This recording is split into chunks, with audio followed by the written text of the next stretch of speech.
19 de septiembre del año pasado, eran aproximadamente la 1:15 de la tarde cuando volvieron a sonar las alarmas sísmicas. De lo que hace algunas horas había sido un simulacro, había sido un recuerdo del terremoto del 85, ahora parecía que era broma. Estaba temblando la misma fecha. Hubo algunos que no salieron de las escuelas, no salieron de las fábricas, pensando que esa alarma quizás alguien por error la había encendido. Y de nada sirve una alarma, de nada sirve escuchar la amonestación, de nada sirve el mensaje si no hace eco en nuestra vida, si no llevamos a la acción la indicación que escuchamos. Quiero analizar con ustedes los primeros 2 capítulos del libro de Joel, pero mi peor enemigo ahora es el tiempo. Pero quiero que vayamos a la palabra de Dios, al libro de Joel, y analizaremos los 2 primeros capítulos. Y hay algo interesante o que es sorprendente del libro de Joel, que, bueno, su nombre significa Jehová es Dios. Esto significa Joel. Pero hay algo que resalta, por así decirlo. La mayoría de los profetas, la mayoría de los escritores, por lo menos señalan 2 datos o 3 datos interesantes. Señalan quién es su padre. En este caso, Joel sí menciona el versículo 1, que es hijo de Petuel, pero no sabemos quién es Petuel. No podemos ubicar en la historia a Petuel. Y otro problema que tiene Joel es que no menciona el rey que estaba reinando cuando él escribió este libro. No tenemos una cita, una referencia en la cual basarnos o saber el momento que se escribió el libro de Joel. Es por esto que los comentadores divagan un poco y por lo menos hay 3 fechas o 3 periodos supuestos de la escritura del libro de Joel. Hay quienes ponen al libro de Joel entre el año 700 y 600 antes de Cristo, por así decirlo, previo al cautiverio babilónico. Otros se inclinan a que fue escrito posterior al cautiverio babilónico, pero la gran mayoría concuerda, o la gran mayoría está más a favor de que fue escrito entre el año 850 y 750 antes de Cristo. Nosotros no tenemos la seguridad de qué fecha fue escrito, pero porque tampoco da el rey que estaba reinando en el tiempo en cual Joel escribió. Ahora hay un pequeño e interesante problema. El capítulo 1 habla de una gran plaga, y la pregunta que hay que hacernos es: ¿esa plaga fue literal o era simbólica? ¿Sucedió o no sucedió? No hay un dato histórico el cual podamos tomar para decir este fue el evento del cual estaba hablando Joel. No hay ningún registro. Pero lo maravilloso es que el libro de Joel nos enseña las cosas que van a suceder en el tiempo en el que el amor de muchos se enfriará. Y Dios ha dejado en su palabra la enseñanza para que tú, apreciado joven, para que tú, querida señorita y hermano y hermana, puedas estar consciente del tiempo en el cual estamos viviendo. El libro de Amós, capítulo 3, versículo 7, dice: porque no hará nada el Señor sin ¿qué? Sin que revele su secreto a sus siervos, ¿qué? Los profetas.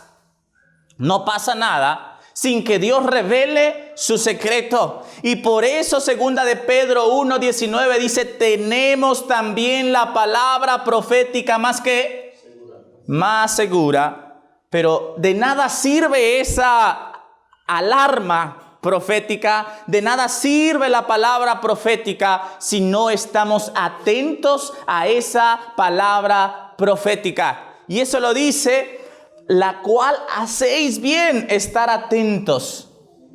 Y esta profecía, o la profecía que Dios ha dejado en su palabra, es como una antorcha, dice 2 de Pedro 1:19, que alumbra en un lugar que oscuro. Tenemos, mis queridos hermanos, la palabra profética más segura, pero tenemos que estar atentos a esa palabra, porque estamos viviendo en este tiempo en donde el amor de muchos se ha enfriado, en donde podemos ver hombres que acumulan casi toda la riqueza del mundo. Pero hay tanta gente que no tiene que llevarse a la boca. Donde ahora hay mucha tecnología genética, biológica, para hacer germinar la tierra, pero nos encontramos con sequías en diversos lugares. Y el amor de muchos se ha enfriado. Pero esto es porque no hemos estado atentos a la palabra profética. Y vamos al libro de Joel, que va a ser nuestro estudio en esta tarde. Y yo quiero empezar del capítulo 2, no del capítulo 1. Y posteriormente vamos a ir al capítulo 1. Y el capítulo 2 hace eco a lo que dice Amós 3:7, que no hace nada el Señor sin que revele su secreto a sus siervos los profetas. Y podemos entender que el capítulo 2 es previo al capítulo 1. Y ahorita vamos a ver por qué. Dice: tocad trompeta en Sión, dad alarma en mi santo monte, tiemblen los moradores de la tierra, porque viene el día de Jehová, porque está cercano. ¿Qué día viene? Día de tinieblas y de oscuridad, día de nube y de sombra. Como sobre los montes se extiende el alba, así vendrá un pueblo grande y fuerte, semejante a él no hubo jamás, ni después de él lo habrá en muchas generaciones. Aquí el profeta Joel está advirtiendo que viene un día terrible. Dice: viene el día de Jehová. Pero aquí está la alarma. Dice: tocad trompeta ¿en qué? Tocad trompeta en Sión. Dad alarma. ¿Y para qué sirve la alarma? Para estar atentos. Si hay una alarma sísmica, si hay algo que nos está avisando del peligro, si vamos quizás en una carretera y de pronto hay un hombre con una franela roja que nos está avisando que bajemos la velocidad y no hacemos caso a esa alarma, ¿de qué sirve la alarma? No sirve de nada. Y aquí el profeta Joel está advirtiendo: toquen trompeta, dad alarma, porque cercano está el día de Jehová. Y el versículo 15 del capítulo 1 dice: ¡ay del día! Porque cercano está el día de Jehová y vendrá como destrucción del Todopoderoso. El profeta Joel está advirtiéndole al pueblo de su tiempo que venía el día de Jehová, el día en que tenía que sonar esa alarma. Pero no solamente dice: bueno, viene el día a tocar la trompeta. Llamaba a una acción. El versículo 13 del capítulo 1 dice: ceñíos y lamentad, sacerdotes, gemid, ministros del altar, venid, dormid en silicio, ministros de mi Dios, porque quitada es de la casa de vuestro Dios la ofrenda y la libación. Proclamad ayuno, convocad asamblea, congregad a los ancianos y a todos los moradores de la tierra en la casa de Jehová vuestro Dios, y clamad a Jehová. Joel estaba advirtiendo, haciendo una invitación a que se preparasen para ese día que habría de venir. Pero ¿qué era lo que iba a venir? ¿Qué era lo que anunciaba Joel que iba a llegar? Ahora iremos al principio del capítulo 1, el versículo 2. Oíd esto, ancianos, y escuchad todos los moradores de la tierra. Ahora escuchen esto, dice, a los líderes, a los que van al frente del pueblo, y también no solamente a los líderes, sino a todos los moradores de la tierra. ¿Y qué era lo que decía? Hace una pregunta.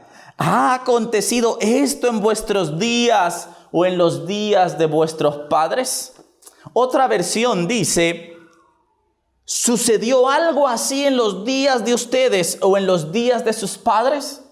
Está haciendo una pregunta de que si lo que va a mencionar a continuación había sucedido antes. Hermanos, lo que está pasando en el mundo ahora, mundo político, social, religioso, en la naturaleza, ¿ha sucedido en la antigüedad? Entonces Joel está preguntando, ¿ha sucedido algo similar en su tiempo o en los días de sus padres? La amenaza que venía, lo que iba a llegar, hermanos, era algo que nunca había sucedido antes. Y por eso congrega a los líderes y les dice, ¿ha sucedido algo así? Piensen, recuerden, ni en los días de sus padres. ¿Y qué era lo que iba a venir? El versículo 6 dice, pueblo fuerte e innumerable subió a mi tierra. Sus dientes son dientes de león y sus muelas, muelas de león. Un gran ejército se aproximaría a la tierra de Dios, a Jerusalén. Y el versículo 4 al 6 del capítulo 2 de Joel da la descripción de esto. Dice así, su aspecto como aspecto ¿de qué? De caballos. Capítulo 2, versículo 4. Dice que el aspecto de ese ejército era como ¿de qué? De caballos. Y como gente de a caballo correrán. Como estruendo de carros saltarán sobre las cumbres de los montes. Como sonido de llama, de fuego que consume hojarasca, como pueblo fuerte dispuesto para la batalla. Delante de él temerán los pueblos y se pondrán pálidos todos los semblantes. ¿Qué vendría? Dice que ¿qué? Un ejército. Que sus dientes eran como dientes ¿de qué? O sea, como colmillos. Y que también lo veía como jinetes con sus caballos ordenados. De esta manera veía. Y ahora veamos el versículo 4 del capítulo 1. No sé si están conmigo en esto, que el capítulo 2 está advirtiendo lo que vendría o lo que va a venir, que estaba descrito en el capítulo 1. ¿Sí me están entendiendo esto? ¿Sí? Primero anuncia lo que va a venir y luego les recuerda lo que vendrá. Y hace un llamado, va a venir esto, tienen que prepararse, esto es lo que va a pasar. Y dice el versículo 4 del capítulo 1, lo que quedó de la oruga lo comió el saltón. Lo que quedó del saltón lo comió el revoltón. Y la langosta comió lo que del revoltón había quedado. La amenaza era un ejército de langostas según este versículo. Pero aquí menciona por lo menos 4 animales. La oruga, el saltón, el revoltón, ¿y qué más? Y la langosta. Son las etapas del crecimiento de la langosta mencionadas aquí. La oruga se le conoce como la langosta cortadora, cuando la langosta está pequeña. Y ha nacido en las hojas, en las ramas de los árboles y empieza a comerse eso. Pero después viene lo que llamamos, o lo que se llama el saltón. Cuando empieza esa oruga que ya le salieron patas, empieza ahora ¿qué? A desplazarse más rápidamente. Y dice que lo que quedó de la oruga se lo comió ¿qué cosa? Pero después lo que dejó el saltón, llegó el revoltón, que se le llama así cuando la langosta todavía no tiene alas. Está en ese proceso. Pero lo que dejó el revoltón, lo devoró, ¿qué cosa? La langosta. En algunos lugares, cuando viene una plaga de langostas, mis queridos hermanos, las langostas se desplazan por el aire. Ya cuando tienen las alas, recuerden, bueno, primero son orugas, luego el saltón saltan, pero cuando las alas les salen y empiezan a emigrar, a encontrar un campo que puedan ellas comer, hermanos, inundan el cielo a tal grado que parece que se ha nublado. Y hay una cosa que utilizan los campesinos para ahuyentar a las langostas: es prender fuego a sus campos. El humo las ahuyenta. Pero la mayoría de las veces, según investigaba yo, es que muchas veces, cuando el campesino se da cuenta de que vienen las langostas a sus terrenos, a veces el fuego sirve solamente para aumentar la destrucción. Ya no las ahuyenta el humo, ya no las ahuyenta el fuego. Son un gran ejército que invaden todo. Y lo único que tiene que hacer el campesino o el hombre que está cuidando es esconderse y esperar a que pase la devastación de ese ejército. Joel anunciaba que vendría eso. Y el versículo 6 ya lo habíamos leído. Pueblo fuerte e innumerable subió a mi tierra y sus dientes son dientes de león, ilustrando la obra que iba a hacer esa langosta. Lo llama como un pueblo que fuerte, con dientes de león, que devoraban todo a su paso y no podían detenerlo. Pero aquí, hermano, no está hablando, bueno, vamos a ver qué fue lo que sucedió con la naturaleza cuando las langostas, o antes de ese día de langostas. Y quiero que vayamos ahora a una aplicación, no tanto como una plaga de langostas, porque aquí ahora el libro toma una división profética, simbólica, de tan solo una plaga de langostas. El capítulo 2, versículo 10 nos dice: antes de que venga aquel día, ese día en que lleguen las langostas, ¿qué va a pasar? Dice el 10, delante de él, o sea, antes de él, ¿qué va a pasar? Dice ahí: temblará la tierra, se estremecerán los cielos, y el sol y la luna se oscurecerán, y las estrellas retraerán su resplandor. Aquí Joel está dando una señal. Por eso dice: tocad trompeta, dad alarma, antes de que llegue ese día.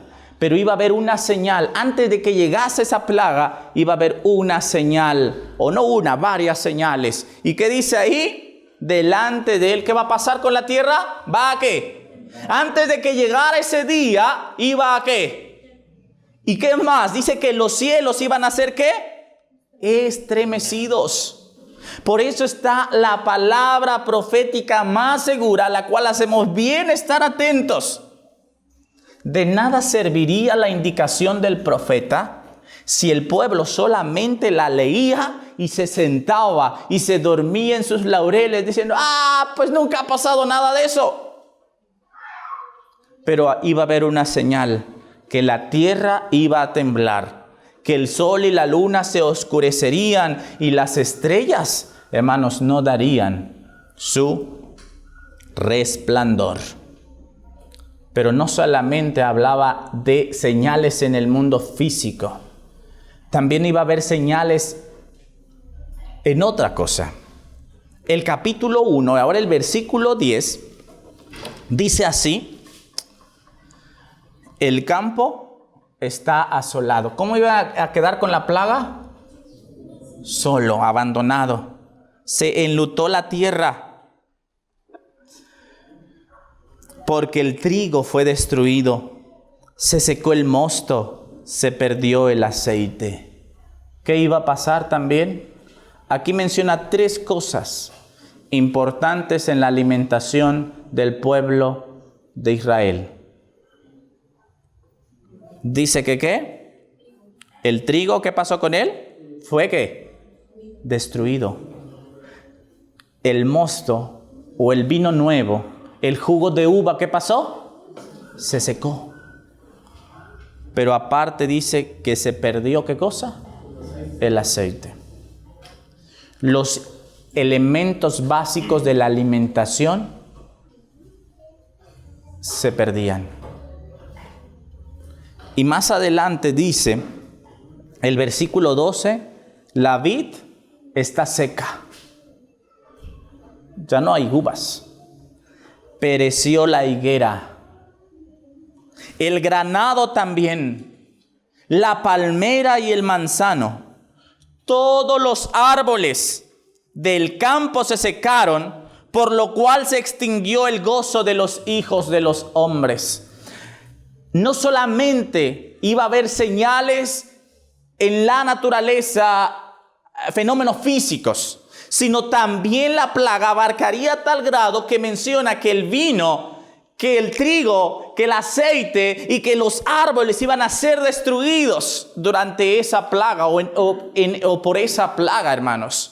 Entonces, ¿qué más iba a suceder? El versículo 9 dice, desapareció de la casa de Jehová la ofrenda y la libación. Los sacerdotes y los ministros de Jehová están de duelo. No solamente la parte física, económica, de alimentación, sino también la parte religiosa, porque dice que la ofrenda, ¿qué pasó con ella? Pueden haber sucedido dos cosas, que la gente ya no fue o que la gente pues ya no tenía nada que iba a ofrendar. Y dice que ahora los sacerdotes, ¿cómo estaban? De duelo. Eso pasó o eso iba a pasar durante esta plaga de la cual el profeta Joel estaba advirtiendo. Pero mis queridos hermanos, esta es una profecía que ya se está cumpliendo ahora. No tenemos registro histórico, no tenemos manera de comprobar si sucedió. Aunque si está escrito en la Biblia, por fe creemos que esto pasó en tiempos del profeta Joel. Pero hermanos, esta es una profecía que apunta hasta nuestros tiempos, cuando el amor de muchos se enfriaría. Y ahora vayamos a leer el libro de Apocalipsis, capítulo 6, versículos 12 al 14. Y vamos a ver qué nos dice ahí la palabra de Dios. ¿Recuerdan que leímos en Joel que 2:10 que la tierra iba a temblar? Pues Apocalipsis, capítulo 6, versículos 12 al 14 dice, y miré cuando abrió el sexto sello, he aquí hubo un gran terremoto. El sol se puso negro como tela de silicio y la luna se volvió toda como sangre. ¿Se parece algo a lo que dice Joel? ¿No acaso Joel empieza diciendo que temblará qué? Y luego sigue diciendo, las estrellas del cielo cayeron sobre la tierra, como la higuera deja caer sus hijos cuando es sacudida por un fuerte viento.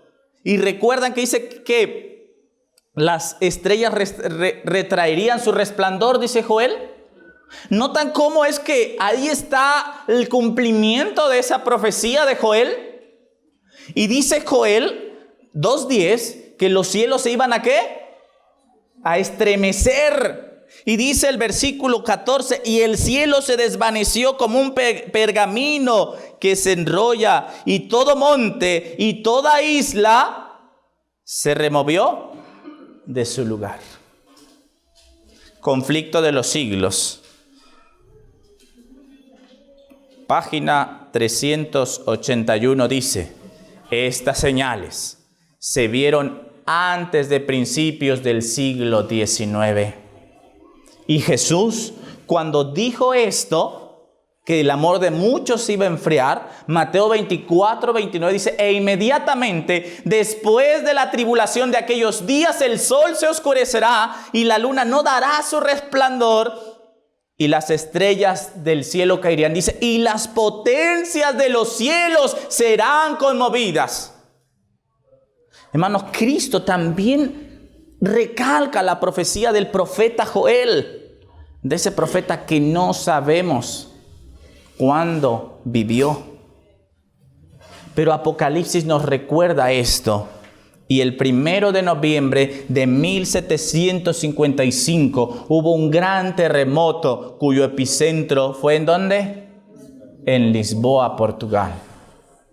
Hermanos, yo me mostraba un poco escéptico a esta señal, porque yo decía, bueno, un gran terremoto, ha habido otros terremotos de mayor magnitud, pero el 1 de noviembre del año pasado encontré un sitio web que le llama a ese terremoto, le llama la catástrofe perfecta. Y entre paréntesis, así fue el terremoto que cambió al mundo. Y es un reportaje, si no me equivoco, de Milenio, donde un reportero hace una investigación hacia atrás de ese terremoto. Hermanos, en resumen, se sintió en todo el mundo. Y la sierva del Señor recalca eso, y lo dice ahí en Conflicto de los Siglos 350, en cumplimiento de esta profecía, en 1755 se sintió el más espantoso terremoto que haya registrado. Aunque generalmente se lo llama el terremoto de Lisboa, se extendió por la mayor parte de Europa, África y América. Se sintió en Groenlandia, en las Antillas, en la isla de Madeira, en Noruega, en Suecia, en Gran Bretaña e Irlanda. Abarcó por lo menos 10 millones de kilómetros cuadrados. Un terremoto universal. Y ahí está la primer señal. Dice que no solamente eso, también dice que el sol no daría ¿qué? ¿Y cuándo se cumplió esa señal? 19 de mayo de 1780. La profecía de Joel ya comenzó a cumplirse. Pero ¿qué pasaría según Joel antes de ese día o cuando llegara ese día? Regresemos a Joel, el versículo 1, capítulo 10, que ya lo habíamos leído, que dice: el campo está asolado. ¿Qué representará el campo en la profecía? Jesús dijo en Mateo 13:38, el campo es ¿el qué? El mundo. Y luego dice que el trigo, ¿qué iba a pasar con el trigo? Fue destruido. Y ahora quiero que este mensaje tome una perspectiva no grupal o global, sino una aplicación personal, porque la Biblia es de aplicación personal primeramente. ¿Qué representa el trigo en la Biblia? Representa dos cosas.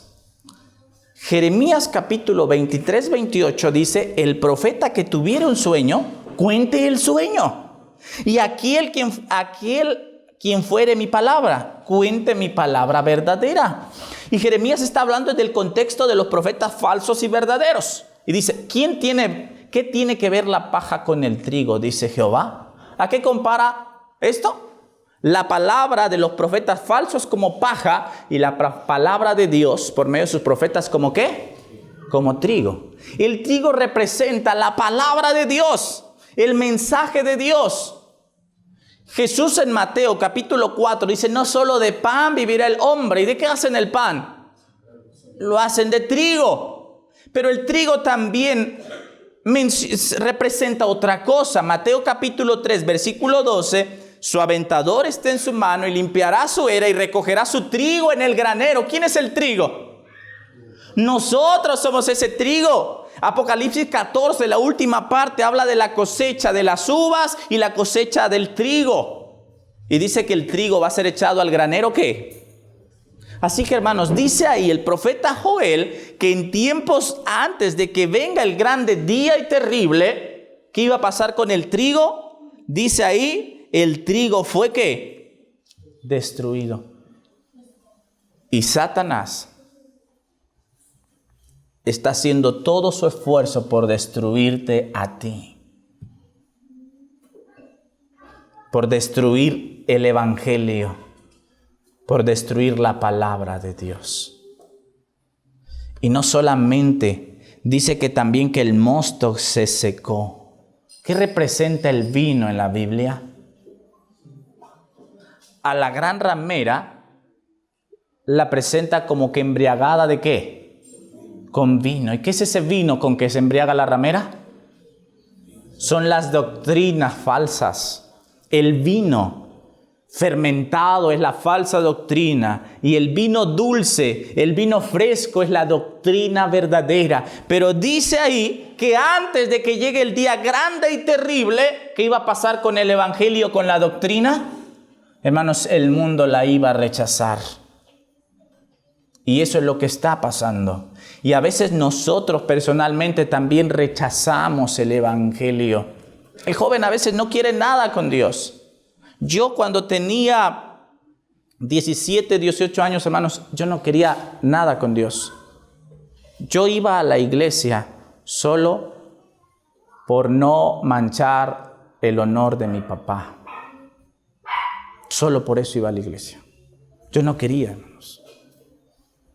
Y yo decía, no me puedo salir porque no me gusta tomar, no me gusta eso, pero yo no quiero con Dios nada. Pero no podía salirme solo por mi padre y por los jalones de oreja de mi mamá. Porque mamá nunca me dejaba irme, siempre de la oreja a la iglesia. Pero la reputación de mi padre yo no la quería manchar. ¿Cómo puede ser que alguien que le predica mucho no le predique a su hijo? Y ahí me mantenía. Pero recuerdo en cierta ocasión que iba a haber un congreso juvenil nacional que iba a ser en el Club Dorados, Huastepec. Y previo iba a haber una instrucción para líderes de jóvenes. Y yo no era bautizado, pero era secretario de jóvenes. Y yo no quise ir. Yo engañé a mi papá. Le dije que tenía clases y eran vacaciones. Y no fui a ese seminario. No quería, pero sí quería ir al congreso porque quería ver a alguien en ese congreso. Llegué al congreso y esa persona no fue, pero ahí Dios tocó mi corazón. A veces los jóvenes no quieren nada con Dios. Muchos están aquí, ahora sí que presentes de cuerpo, pero ausentes de mente. Y por eso dice aquí que el mosto, el vino, se está ¿qué? Secando. Por eso también dice que el aceite, dice la otra parte, se está ¿qué? Se está perdiendo o se perdió. ¿Qué significa el aceite en la Biblia? Zacarías 4:6 dice: entonces respondió y me habló diciendo, esta es la palabra de Jehová a Zorobabel, que dice, no con ejército ni con fuerza, sino con ¿qué? El aceite es símbolo del Espíritu Santo, pero dice que se está ¿qué? Y el hermano Octavio mencionaba en su seminario que el Espíritu Santo se está ¿qué cosa? Retirando. Querido amigo, ten cuidado de que se retire de ti el Espíritu Santo. Y David, como decía, no quites de mí ¿qué? Tu Santo Espíritu. Palabras de vida del Gran Maestro, página 336, dice el aceite símbolo del Espíritu Santo. Y antes de que venga el día de Jehová, hermanos, hay esa sequía espiritual en la vida personal de cada uno de nosotros. Y Jesús dijo, habrá muchos tropiezos, pero ay de aquel por el cual vengan ¿qué? Los que estamos aquí, sé que quizás hay unos cuantos que es la primera vez que vienen. Pero todos los demás y aún ellos no somos ignorantes del mensaje de la palabra de Dios. Levanten la mano, ¿quiénes nacieron dentro de la iglesia? ¿Quiénes nacieron aquí? Levanten la mano.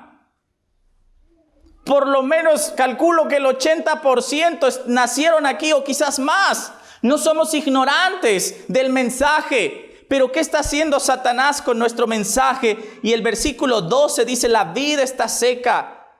Pereció la higuera, el granado también, la palmera y el manzano y todos los árboles del campo. ¿Y qué representan los árboles en la palabra de Dios? Salmo capítulo 1, versículo 3, compara a los árboles con los del pueblo de Dios, con las personas. Y será como árbol plantado, ¿no? También otra cita, Isaías 61:3 también dice, compara al pueblo de Dios, a las personas con los árboles. Y dice que los árboles están, ¿qué? Extinguiendo. Si nosotros recordamos o pensamos, Los que levantaron la mano, que nacieron dentro de la iglesia, piensen entre ustedes, de sus compañeros de escuela infantil cada sábado, ¿están todos? ¿Siguen todos? ¿Dónde están? Yo recuerdo en Temisco, cuando era niño, cuando decían salgan a la clase de niños, teníamos que salir corriendo para ganar silla porque no alcanzaban, hermanos. ¿Y ahora? ¿Dónde están? También podemos ver quizás a hermanos adultos, ¿no? Que un día estuvieron, pero ahora ¿qué? Ya no están. Y como ahora hay muchos vientos de doctrinas, como ahora hay muchos predicadores en internet, como ahora hay nueva luz, ¿qué pasa? Allá vamos, ¿qué? Y si no quiero dar el diezmo, pues me encuentro a un grupo que no dé el diezmo. Y si no quiero la reforma pro salud, me encuentro un grupo que no quiera la reforma pro salud. Para todo hay. Hermanos, esto está profetizado en la palabra de Dios. Así que, queridos hermanos, ¿qué tenemos que hacer en tal condición? Joel capítulo 2, versículos 12 y 13, dice así: por eso pues ahora, dice Jehová, convertíos a mí de todo vuestro corazón. ¿Qué tenemos que hacer? Querido joven, querida hermana, conviértete a Dios de todo corazón. Dios quiere que haya un cambio en nuestra vida, que no sigamos así. Pero hay ocasiones que nos gusta estar en tal condición que al principio puede dolerte, que al principio puedes sentir feo, pero después te acostumbras. Leía la historia de un predicador que antes de ser predicador, él no le faltaba nada cuando era niño, pero empezó a tener amigos de la calle y todo eso, y empezó a juntarse en su rebeldía con algunos de sus amigos que de pronto, de esos que andan buscando los botes de basura y comiendo lo que encuentran. Y él al principio le pareció asqueroso y repugnaba eso. Pero tanta era la amistad o el tiempo que pasaba con ellos que de pronto dijo, bueno, pues voy a probar, pues, está bueno el pan. Y le empezó a agradar eso. Y le empezó a gustar esa vida. A tal grado que un día decidió salirse de casa e irse a vivir con ellos. Bueno, él tenía buenas costumbres, aquellos no se bañaban, eran sucios, pero tampoco había un lugar para bañarse. Y pronto empezó a estar sucio como ellos. Pronto empezó a gustarle esa vida, comer de los botes, andar por allá vagando. Y un día decidió ir a un parque que tanto le gustaba. Cuando llega a ese parque veía que todas las personas se hacían a un lado de él. Los padres escondían a los niños. Las familias que estaban ahí comiendo quizás se levantaban y se retiraban de él. Y ¿qué está pasando? ¿Por qué se van? ¿Por qué se alejan? No hago nada. Este hombre no se daba cuenta, escribe él en su libro, que estaba desnudo.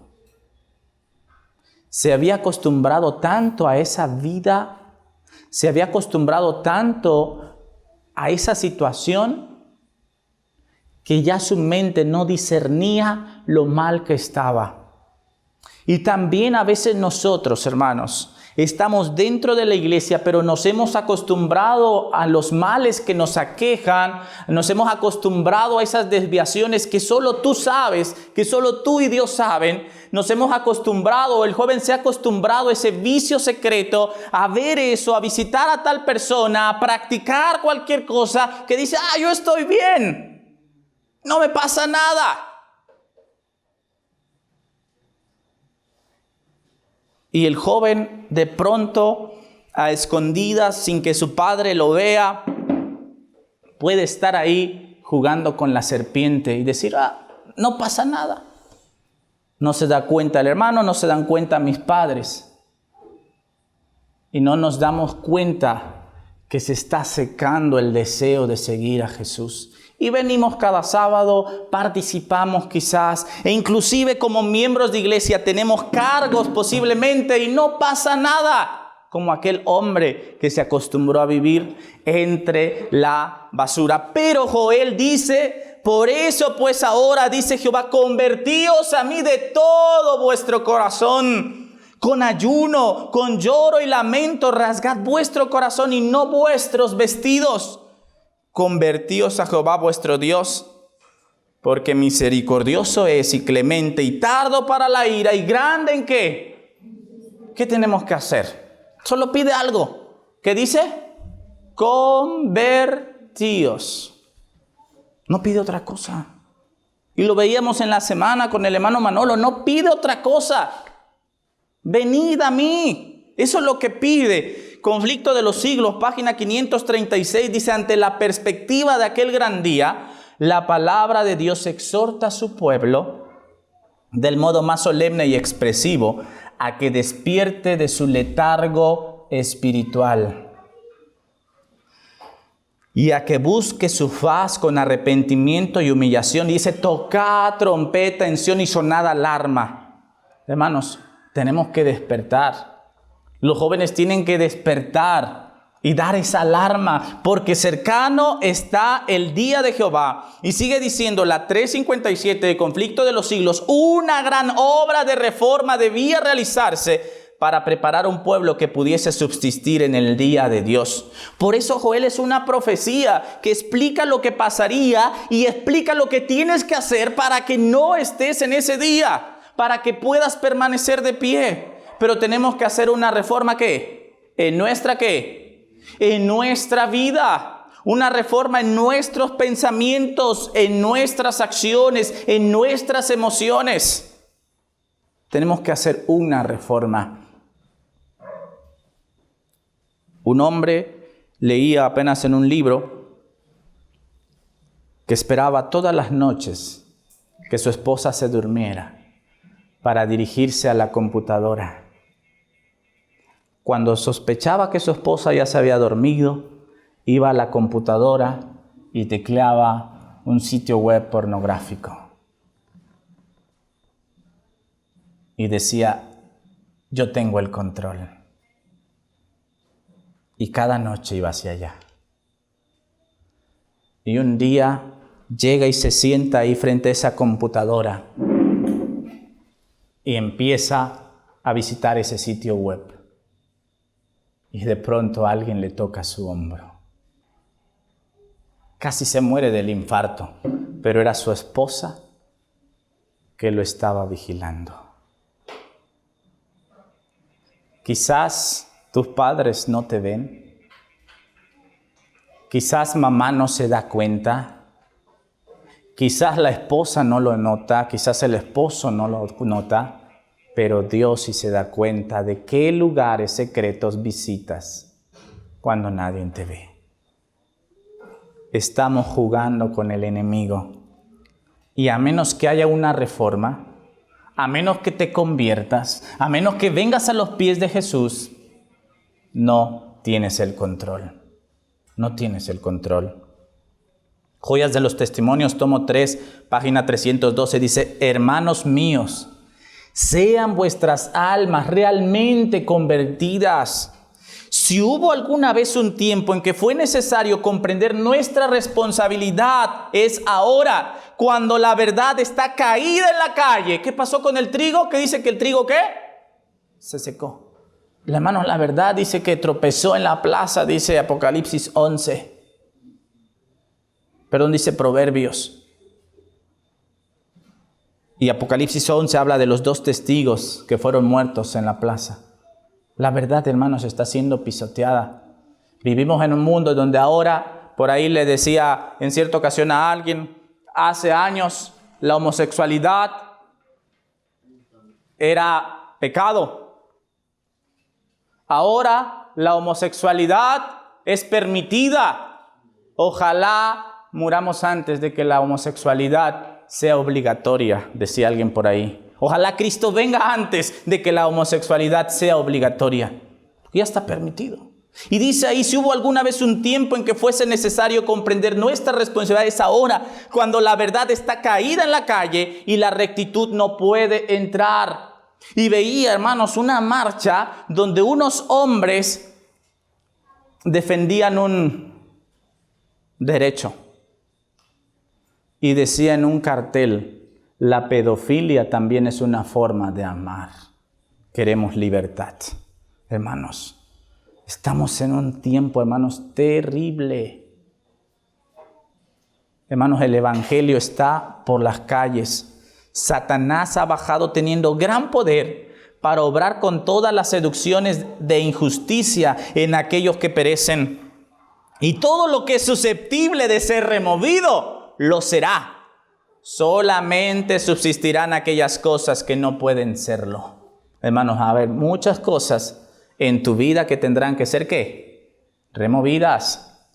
Habrá muchas cosas en el mundo que tendrán que ser removidas.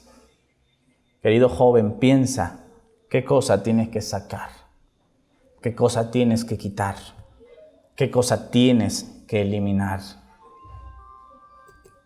Y cuando tú te conviertas, cuando tú buscas a Dios, cuando vayas a los pies de Jesús, Dios dará una respuesta. El capítulo 2, versículos 18 y 19 dice, y Jehová, solícito por su tierra, ¿qué va a hacer? Dice ahí. ¿Qué va a hacer? ¿Qué va a hacer? Dice ahí, ¿perdonarás o qué? ¿Y cuánto necesitamos el perdón de Dios? Amén, hermanos. Pero necesitamos convertirnos. Cuando tú vengas a los pies de Jesús, dice, responderá Jehová y dirá a su pueblo, he aquí, yo os envío, ¿qué cosa? Eso que se acabó, eso que Satanás está pisoteando, Dios que quiere hacerlo, ¿qué? Hermanos, Dios quiere enviarlo. Y dice, mosto, o sea, el vino, el evangelio, ¿y qué más? El aceite. ¿Y cuánto necesitamos el Espíritu Santo, hermanos? Amén. Y seréis saciados de ellos y nunca más os pondré en oprobio entre las naciones. Y el versículo 21 dice, tierra, no temas, alégrate y gózate porque Jehová hará ¿qué? Amén, hermanos. ¿Quién quiere que Dios haga grandes cosas en su vida? Amén. Dios quiere hacerlas. Y tenemos que recibir algo. El capítulo 2, ahí donde estamos, el versículo 23 y 24, dice así, vosotros también, hijos de Sión, alegraos y gozaos en Jehová vuestro Dios, porque os ha dado la primera lluvia a su tiempo. ¿Para qué sirve la lluvia temprana? Para hacer que la semilla, ¿qué cosa? Hermanos, Dios quiere que en ti germine la semilla del evangelio. Dios quiere que brille en nosotros el mensaje de la verdad. Y dice Eventos de los Últimos Días, página 187, dice, así como el rocío y la lluvia caen al principio para que la semilla germine y luego para que la cosecha madure, se da el Espíritu Santo para que lleve a cabo a través de sus etapas el proceso del crecimiento espiritual. Amén, hermanos. Necesitamos el Espíritu Santo. Necesitamos la lluvia temprana en nuestras vidas, porque si no, no recibiremos la lluvia tardía. Y estamos esperando la lluvia tardía. Pero si en tu vida, si en mi vida no he recibido la lluvia temprana, si no hemos ido creciendo, hermanos, recibiremos la lluvia. ¿Servirá de algo? Hermanos, no servirá de nada. Es más, no caerá la lluvia tardía sobre ti y sobre mí si no recibo la lluvia temprana. La maduración del grano representa la terminación de la obra de la gracia de Dios en el alma. Mediante el poder del Espíritu Santo se ha de perfeccionar en el carácter la imagen moral de Dios. Eso es lo que quiere hacer Dios en tu vida. Derramar la lluvia temprana, querido joven. ¿Y cuántos queremos que Dios derrame la lluvia temprana en nosotros? Que Dios transforme nuestro corazón, que borre nuestra mente, hermanos. Hermanos, ¿le has pedido eso a Dios? Porque esas escenas que has visto en la computadora, esas películas que has visto, aquí las tenemos, hermanos. Eso que oyes, de pronto pasa tiempo, pasan años y otra vez empiezas ¿a qué? A recordar eso, hermano. Hermanos, yo me sorprendo de mí y digo, Señor, ¿por qué no me aprendo un texto tan fácil como se me pega la canción que escucho en el camión? ¿Por qué? Y necesitamos, hermanos, decirle, Señor, borra mi disco duro. Pero esa obra la hace el Espíritu Santo en nosotros. Y Dios quiere hacerla en tu vida. Y dice Ezequiel 34:26, y daré a ellas y a los alrededores de mi collado bendición, y haré descender la lluvia en su tiempo, lluvias de bendición serán. ¿Y cuál será el resultado? Dice que las eras, dice el versículo 24, se llenarán de trigo, los lagares rebosarán de vino y aceite. Y restituiré los años que comió la oruga, el saltón, el revoltón y la langosta. Mi gran ejército que envié contra vosotros, comeréis hasta saciaros. Queridos hermanos, Dios quiere prepararte, querido joven, para el derramamiento final de la lluvia tardía. Estamos en este tiempo, el amor se ha enfriado, pero no dejes que se enfríe en ti. Dice Joel 2, 28 y 29, después de esto derramaré mi espíritu sobre toda carne y profetizarán vuestros hijos y vuestras hijas y vuestros ancianos soñarán sueños y vuestros jóvenes verán visiones y también sobre los siervos y sobre las siervas derramaré mi espíritu en aquellos días. Y estamos esperando esto, pero hay que permitir que el Espíritu Santo obre en nuestra vida, que transforme nuestro corazón. Y dice Salmos 84, 5 al 7, bienaventurado el hombre que tiene en ti sus fuerzas, en cuyo corazón están sus caminos, atravesando el valle de lágrimas, lo cambia en fuente. Cuando la lluvia llena los estanques, irán de poder en poder y verán a Dios en Sión. La única forma de que tú venzas eso que te está venciendo, que tú quites o acabes eso que te está acabando, es que permitas que el Espíritu Santo obre en tu corazón. Dios quiere hacer grandes cosas en nosotros. Por eso dice Joel, y todo aquel que invocare el nombre de Jehová, ¿será qué? Dice Joel 2:32. Amén, hermanos. Pero dice, porque en el monte de Sión y en Jerusalén habrá salvación. Y la iglesia es Jerusalén, hermanos. Querido joven, no hay salvación en otro lado. No hay. Ven a la iglesia. Entrega tu vida a Jesús. Frena tu marcha. Y yo quiero hacer una invitación a aquellos que quieran que el Espíritu Santo obre en ellos. Quiero cantar un himno y mientras canto el himno, yo quiero que si tú quieres que oremos por ti, que si hay algo en tu vida que quieras que Dios lo quite, tú pases enfrente.